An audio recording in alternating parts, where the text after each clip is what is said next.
There's no place like Rhone. In this video, I'm going to be discussing one of my favorite regions in the entire world, Chateauneuf du Pape, from the southern Rhone region of France. After briefly discussing Chateauneuf du Pape, I'm going to explain what makes it an ideal cellar defender, and then identify 5 of my favorite producers from Chateauneuf du Pape from which to buy year in and year out. But first, what is a cellar defender? In simple terms, a cellar defender is a reasonably priced wine that's sufficiently interesting that you will always enjoy it, but which will also help you from indulging in the temptation to open up a wine that should be aging in the cellar. And by that, I mean a wine that is not yet ready to enjoy and which will continue to improve and gain complexity with age, such that it would be a shame to open it now.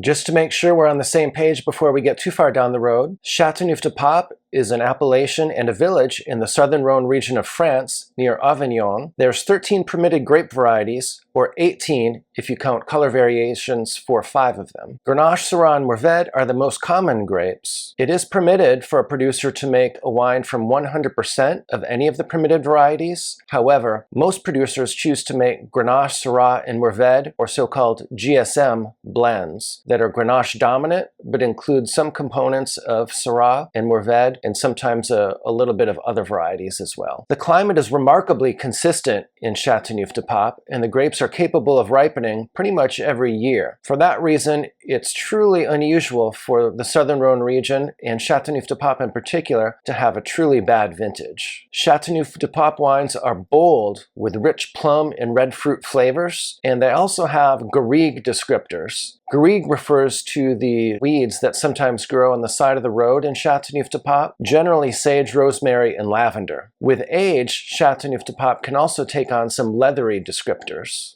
Why is Chateauneuf du Pape an ideal cellar defender? Well, there's at least a couple reasons. First, in many instances, you can enjoy it either on release, or you can age it 12 to 15 years, or even a bit more. This gives you tremendous flexibility in terms of when you open it. My personal preference is to open it either on release, or within the 8 to 12 year point for most producers. Chateauneuf du Pape is also an excellent cellar defender because it remains one of the most compelling values in the entire world of wine. Despite the general very high quality of wines from Chateauneuf du Pape, many of the wines can be purchased for $40 or $50. This certainly compares very favorably to a number of other well-known regions that have wines that are much more expensive than that.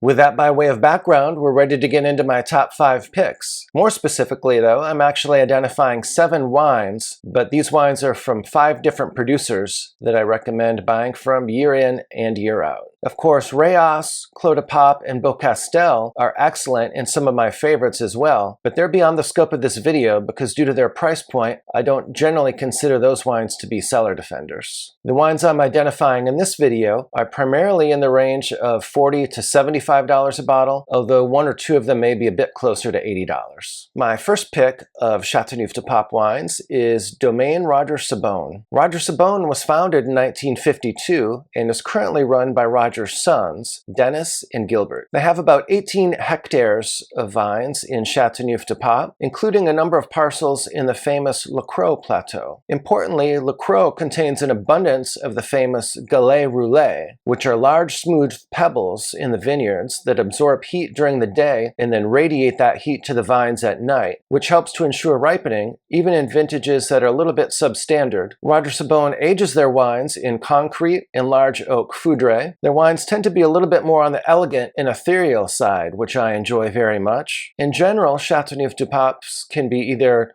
more Burgundian in nature or can be more robust and full throttle, and this is definitely the former. I recently found this wine advertised by a national online retailer for around $50 a bottle. The 2019 is a classic GSM blend that can be enjoyed on release, but will certainly age 15 years or so. Domaine de la Janasse Chateauneuf du Pape is my second favorite Chateauneuf du Pape. This producer is relatively recent by European standards, but it's one that I visited several years ago and I've been a big fan of ever since. They have several different bottlings, 2 of which I will discuss here. The first wine is the Domaine de la Janasse Chateauneuf du Pape Tradition. This is their flagship wine, and it consists of 65% Grenache, 20% Syrah, 5% Cinsault, and the rest being permitted varietals. 2019 is the current release, and that one was highly regarded and is also available for sale for about $50 to $60. This is an excellent choice, especially for those who enjoy the more modern style of wines. Janasse also produces a wine called Chaupin, which is 100% Grenache and made from very old vines, many of which are 100 years old or more. This one is a bit more expensive and often retails for more like $75 to $80, but it's my favorite wine from this producer, and it's an excellent choice in that price point. I recently enjoyed the 2009 Chaupin from Janasse, and it is in a fantastic place right now. Just a beautiful bottle. Since 1891, 5 generations of the Brunier family have run Domaine du Vieux Telegraphe, which is my next recommendation for Chateauneuf du Pape. Located in southeast Chateauneuf du Pape, Vieux Telegraphe has an impressive 123 acres of vines located in the Clos plateau. The grapes are grown on old vines, which average an impressive 70 years of age. The vineyard is planted to 65% Grenache, 15% Mourvedre, 15% Syrah, and 5% of other permitted varietals. The vineyards are farmed sustainably. The grapes are hand harvested. They're partially destemmed. Following 22 months of aging, the wine is bottled unfined and unfiltered. While this is a consistent producer year in and year out, the 2019 vintage is currently on release and has been well received by critics. I've seen that one selling for about $50 to $55 from many retailers. This is definitely one, though, that I prefer with a little bit of age on it, and I tend not to open this one on release.